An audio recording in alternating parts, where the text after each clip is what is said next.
Ya. Jadi padu bosku. Kita mengambil alih tugas ni pun daripada Abang Mak Mujahid. Okey.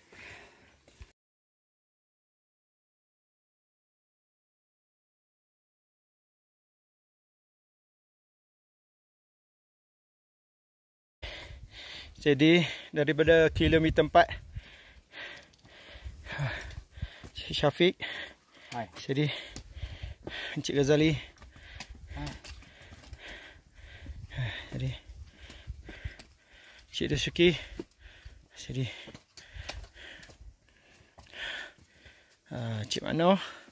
Jadi okey. Encik Nur dulu. Okey. Akan mendaki puncak yang tinggi.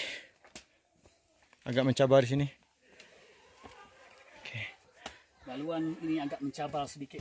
Agak mencabar. Tapi kita punya climbers masih lagi, insyaAllah masih semangat. Steady bosku. Puncak. Puncak.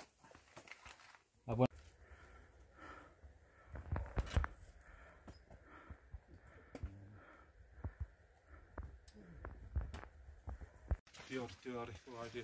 Dia pakai teori. Ya bah. Dah pergi hukum tahu betul? Dia rebus.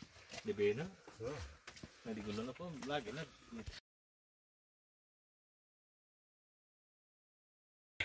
So kita dah nampak puncak Gunung Kinabalu Sana. Pagi esok insya-Allah. Semoga cuaca baik. Okey. Kita dah sampai hampir kilometer 5. So dah nampak batu puncak Gunung Kinabalu. Tu Encik Syafiq.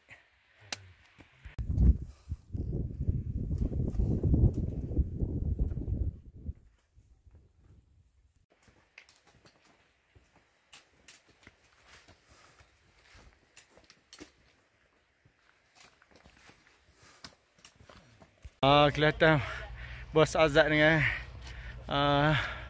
Zuhaimi menunggu ketibaannya. 100 meter lagi. Okey, jadi 100 meter yang terakhir.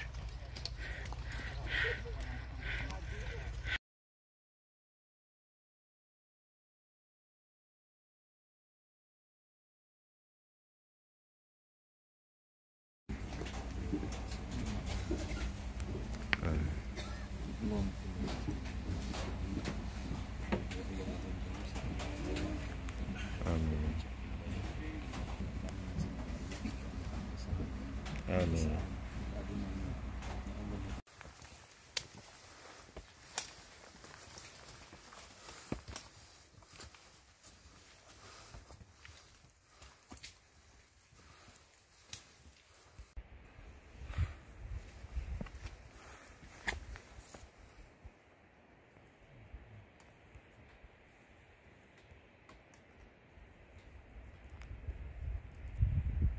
Okey, Haji K nampaknya steady. Habis. Okey, Encik Syafiq. Okey. Menuju kilometer 7. Sayat-sayat. Itu pemandangan Pekan Ranau. Kundasan dan Pekan Ranau. Kita punya ni. Ada lampu tak?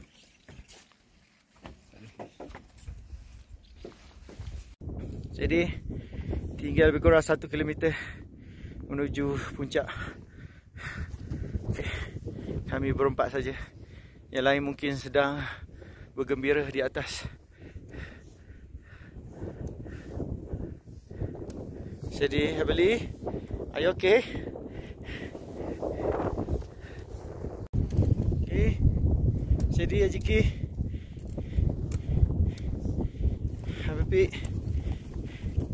Habili.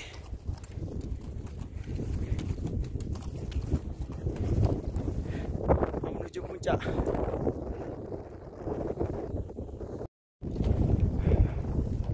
Masih ada lebih kurang 800 meter.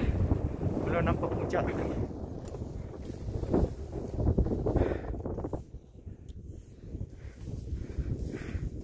Come on, Habili.